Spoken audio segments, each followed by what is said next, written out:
In order for any of the Western Balkan countries to join the EU, there needs to be a sufficient number of people in all walks of life, from sports, culture, economy, public administration, politics, that in both in the EU and in the Western Balkan countries, that want these countries to join the EU and that then work on that.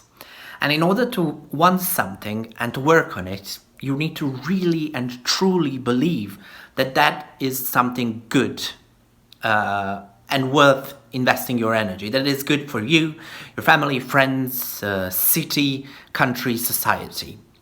And at the moment, and for the past several years, we're witnesses of lack of that energy, lack of that belief when it comes to the EU accession process on the Western Balkans, both on the EU side and on the Western Balkan side. So the question for me is, will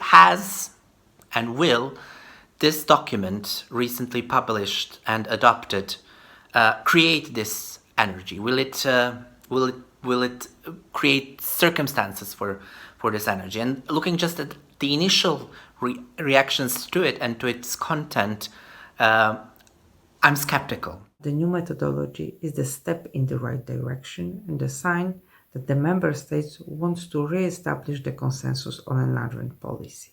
But still, it's insufficient.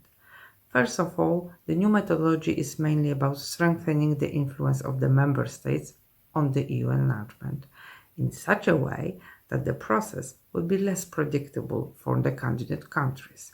Secondly, it's good that the tools to suspend the negotiation if the country is backsliding were introduced, but there is no will among the member states to use that tool. Exclusion of Serbia and Montenegro from the new methodology is clear proof of that. Moreover, it also means that we don't treat all candidate countries equally. Finally, the clear incentives and tangible benefits for the citizens are still lacking. Two positive elements in this new EU accession methodology. First, it enables the countries of region to participate in EU programs, to get involved in certain sectoral policies. The second positive element is that the new methodology signals more clearly than before that the EU's approach shall be reversible. This is a step towards a more credible union, but it can only work if the EU leads by example. Then I see two missing elements in this methodology. First, regional cooperation and reconciliation. The new methodology further individualizes the European path of the countries of the region. It presents accession as a merit-based national priority.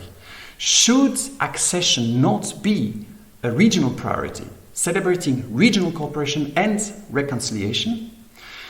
The second missing element is that the methodology is about accession only. What is missing is a reform of the enlargement side of the process too, to make sure that the member states do not block or support the process for wrong reasons.